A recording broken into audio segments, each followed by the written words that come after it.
შეფასებით შუალედურს და პარლამენტურ არჩევნებს რამდენად შეესაბამებოდა ის მიმოდინებს, რომელიც არსებობდა და შეიცვალა თუ არა რამე პირველი ოქტომბრის არჩევნების შემდეგ ამ არჩევნების შედეგებიდან გამომდინარე. დიდი მადლობა პირველ რიგში მოწვევისთვის. რაც შეეხება შუალედურ არჩევნებს, ჩვენ რაიმე განსაკუთრებული მოლოდინი და სიურპრიზ არ ველოდებოდით. ვეყნობით რა იმ კვლევებს, რომელიც ბოლოს ჩატარდა და განწყობა საზოგადოებაში. მაგრამ გარკვეული სიურპრიზი ჩვენ თბილისმა მაინც შემოგთავაზა, იმდენად რამდენადაც წარმატება ქართული ოცნების კანდიდატის არ იყო ტოტალური ესეთი განსხვავებით თქვათ რეგიონებზე, იგივე სამტრედიაში და ბაღდადში. ჩვენ ხსნით ამას შემდეგი გარემოებით, პრობლემა, რომელიც ქართულმა საზოგადოებამ დაასახელა და ქართულ ოცნებასთან მიმართებაში, ეს არის უმუშევრობა და ახალი სამუშაო ადგილების შექმნის პრობლემა, რომელიც რეალურად ვერ იქნება. მოლოდინიც ქართულ საზოგადოებას და მოსახლეობას ჰქონდა ძალიან მოკლევადიანი ამ პრობლემების მოგვარებასთან დაკავშირებით, ესეც გამოკითხავდა კვლევებმა აჩვენა და ახლობით 6-7 თვის განმავლობაში ისინი ელოდებოდნენ, რომ ესეთი შედეგს საგრძნობს მიიღებდა.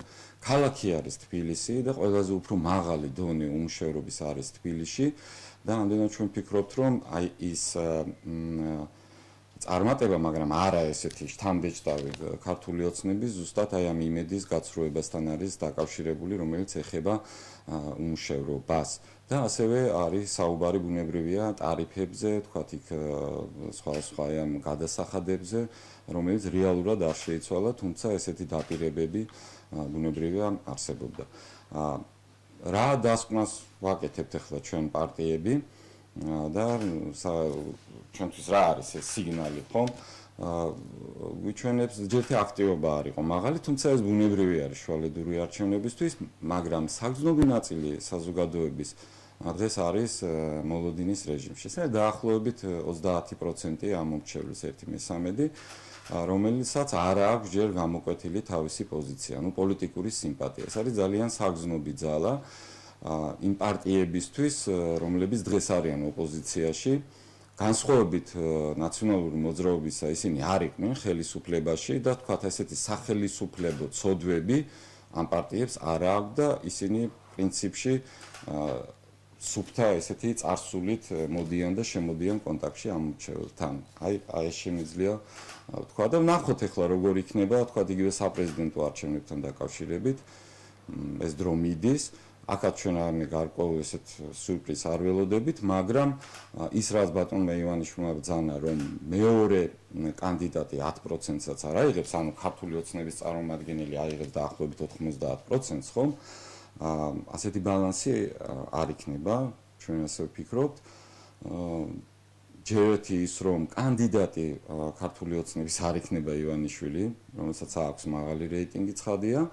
და იქნება სხვა, ნახოთ ვინ იქნება და მეორე კიდევ ეს პრობლემები კიდევ უფრო იჩენს თავს, ანუ პრობლემების მოუგვარებლობა აი ამ ვადაში არ მოხერხდება და ზოგადად, როდესაც ქვეყნის ფაქტიურად პირველი პირი აცხადებს, რომ ეს უნდა იყოს 90%-იანი, თვითონ დემოკრატიული განვითარებისთვის ეს არ არის მისასალმებელი, ეს პირდაპირ შემიძლია ვთქვა. თქვენ ახსენეთ, რომ დაახლოებით 30% არსებობს ამომრჩეველთა, რომელიც ასე ვთქვათ მოლოდინის რეჟიმში და მერყეობს. ამის გათვალისწინებით, როგორ შეიძლება აღვიქვათ ის, რომ თუნდაც ბატონი პრემიერის განცხადება, რომელმაც გადაცემა პოზიციაში თქვა, რომ დიდი ნაწილი დაპირებების უკვე შესრულებულია და მას არ ესმის თუ რომელ დაპირებებზე არის ლაპარაკი. ამის გათვალისწინებით ის 30% შეიძლება თქვა, რომ სხვაგან გადაიხაროს. კი, ეს მოლოდინი ბუნებრივია არსებობს. ეს იყო პარადოქსული, ესე იგი უცნაური განცხადება ბატონ ივანიშვილის, ანუ როგორი სიტუაცია მოსახლეობის უდიდესი ნაწილი დღეს ელოდება პრობლემების მოგვარებას. რა არის ეს პრობლემები? ეს არის სოციალური პრობლემები და მათთვის პრობლემას არ წარმოადგენს ჭიდილი და პოლიტიკური წინააღმდეგობა ქართულ ოცნებას და ნაციონალურ მოძრაობას შორის. ეს არ არის მათთვის პირველხარისხოვანი. პირველხარისხოვანია და ჩვენ ნახეთ, ეს არის უმუშევრობა, ეს არის სოციალური თემები, ეს არის პენსიები, ეს არის სამედიცინო მომსახურება, ასე და ასე შემდეგ.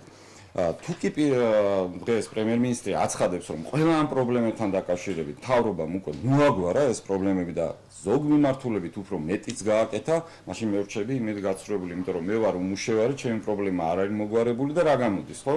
გამოდის ის, რომ მე ფაქტიურად დავჭი პირისპირ ჩემ პრობლემებთან და ამდენად აქედან გამომდინარე ცხადია, შეიძლება ქართული ოცნების მხარდამჭერების რიცხვმაც იკლოს. აი ეს ჩვენ დავინახეთ თქვა თბილისში. შეიძლება რომ ის 30% სხვადასხვა პარტიებს გადანაწილდეს და არა ვთქვათ იგივე ნაციონალურ მოძრაობას ვთქვათ. ეს 30% არ არის არც ქართული ოცნების და არც ნაციონალური მოძრაობის პერსპექტივაშიც კი. ეს 30% შეიძლება მეტი იყოს, ეხლა უბრალოდ ამას ვამბობ ჩვენ. ეს 30% ხო ამორჩევლის საკმაო ნაწილი დღეს და საზოგადოების საკმაოდ სოლიდური ნაწილი დღეს ელოდება სხვა პარტიებიდან, სხვა პოლიტიკური ორგანიზაციებიდან, უკვე მოქმედიდან და შეიძლება რომელიც შეიქმნას ახალი. გააჩნია ის პარტიები და მათ შორის ეროვნულ-დემოკრატიული პარტია რას შესთავაზებს და როგორ მოიქცევა ურთიერთობაში აი ამ ამორჩევლთან, რამდენად დამაჯერებელი იქნება მათი პოზიცია. ამდენად EDP-ს ახლა აქვს თავისი, თქვათ, გამოკვეთილი მიმართულება, რა თქმა უნდა, ჩვენ ვართ ოპოზიციაში. მაგრამ ჩვენ აქცენტს ბუნებრივია ვაკეთებთ იმ თემებზე, რომელიც არის ყველაზე უფრო პრობლემური და არა მარტო აქცენტს ვაკეთებთ, არამედ ჩვენ გვაქვს ჩვენი, ასე ვთქვათ, რეცეპტი და ჩვენი წარმოდგენა თუ როგორ უნდა დავძლიოთ, ვთქვათ, იგივე უმუშევრობა, როგორი უნდა იყოს სამედიცინო მომსახურება და ასე შემდეგ.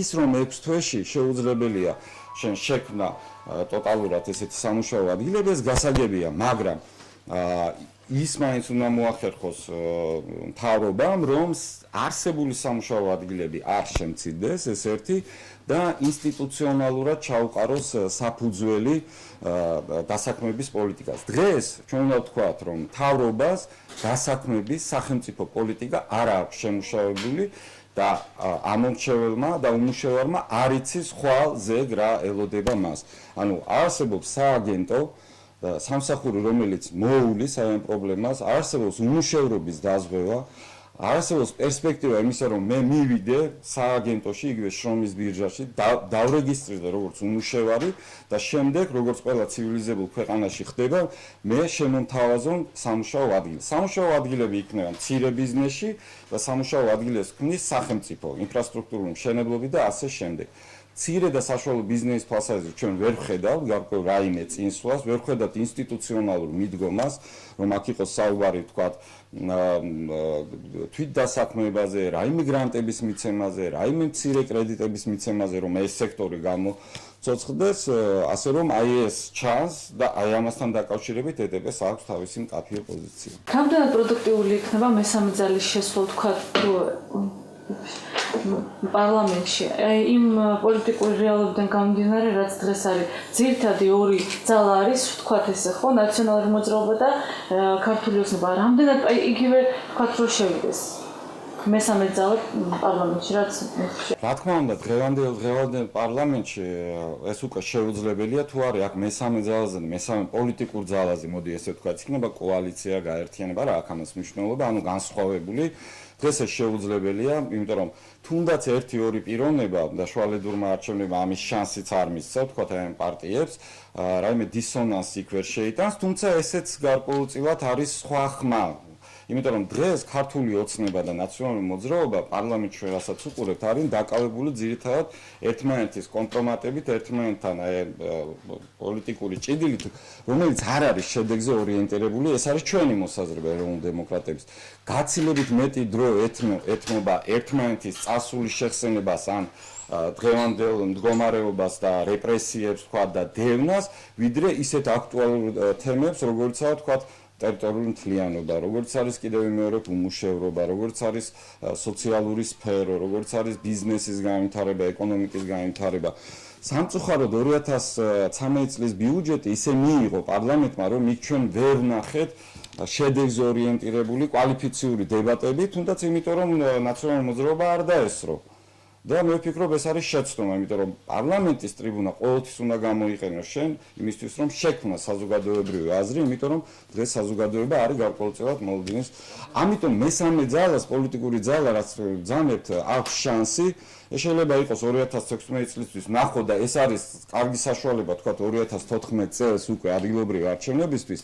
მოიტანოს ქართულ პოლიტიკაში აბსოლუტურად სხვა მიდგომები და ამორჩევლის პრობლემების მოგვარებაზე და ჩვენი მოსახლეობის ინტერესების გათვალისწინებით და ინტერესებზე ორიენტირებული პროგრამა და თქვა პოლიტიკა, განსხვავებით იმისა, რასაც დღეს ჩვენ ხედავთ პარლამენტში და იგივე ადგილობრივი თვითმმართველობის ერთეულებში. ბატონო გურამ, ეროვნულ დემოკრატიული პარტიის ლიდერმა ბაშკ ქარდავამ გარკვეული შეფასება გააკეთა წერილობითი ზირა ივალიშვილის გაცევა პოზიციაში ვარცხნილობასთან დაკავშირებით.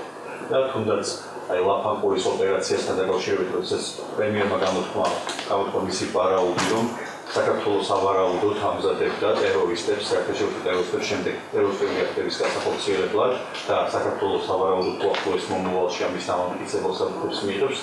თქვენ იზიარებთ თუ არა თქვენი პარტიის ლიდერის ამ შეფასებას? ხო, რა თქმა უნდა, ჩვენ ვიზიარებთ, იმიტომ რომ ეს არის ვაჩოკის განცხადება, მაგრამ ეს განცხადება არის გარკვეულწილად ჩვენი თვითონ აზრთა გაცვლის შედეგი და ჩვენი მსჯელობის ბუნებრივია შედეგი. ერთი რამ უნდა ვთქვათ ჩვენ, რომ ზოგადად უნდა ვთქვათ, რომ სახელმწიფო პოლიტიკა არ არის ნაციონალური მოძრაობის და ქართული ოცნების წინააღმდეგობა. ეს არ არის მთავარი და პოლიტიკის განსაზღვრაში ხელისუფლება უპირველეს ყოვლისა ამ წინააღმდეგობიდან და აი ამ დაპირისპირებიდან კი არ უნდა გამოვიდეს, არამედ უნდა გამოვიდეს სახელმწიფო ინტერესებიდან. და ჩვენ ვხედავთ, რომ ხშირ შემთხვევაში იქნება ეს ვიზიტები, იქნება ეს ცალკეული განცხადებები, რა თქმა უნდა ეხება პრემიერ-მინისტრს, ჩვენ ვხედავთ სახელმწიფო ინტერესებიდან დაშორებას. აი ეს არის ყველაზე უფრო სამწუხარო და ვხედავთ ასევე წინასწარ განცხადებებს, რომელიც ერთის მხრივ არ უნდა გააკეთოს ხელისუფლება, იმიტომ რომ მან ჯერ უნდა გამოიძიოს, თუ კი მას ეს საკითხი აინტერესებს და როდესაც გამოიძიებს და ნახავს თუ რა მდგომარეობა ნებისმიერ საკითხთან დაკავშირებით, პირველ რიგში მან უნდა გაითვალისწინოს ამისი გამომზეურება, ამისი გამოტანა რამდენად არის სახელმწიფო ინტერესებთან თანხვედრაში ან კონფლიქტში ხო არ მოდის და აი ამაზე უნდა იფიქროს. ამიტომ ეს არის პრობლემა და პრობლემა არის ასევე ის, რომ ნებისმიერი ესეთი განცხადება ზიანს აყენებს ჩვენი ქვეყნის უსაფრთხოებას. ჩვენ ეს არის ჯერ პოლიტიკური განცხადებები, რა თქმა უნდა, მაგრამ ეს არის დარტყმა ქვეყნის ინტერესებისთვის და უსაფრთხოებისთვის. რა თქმა უნდა, დღეს მე შემიძლია განვაცხადო, რომ რაიმე ტერორისტების მომზადებასთან დაკავშირებით საუბარი არის ზედმეტი, ეს არის აბსურდი.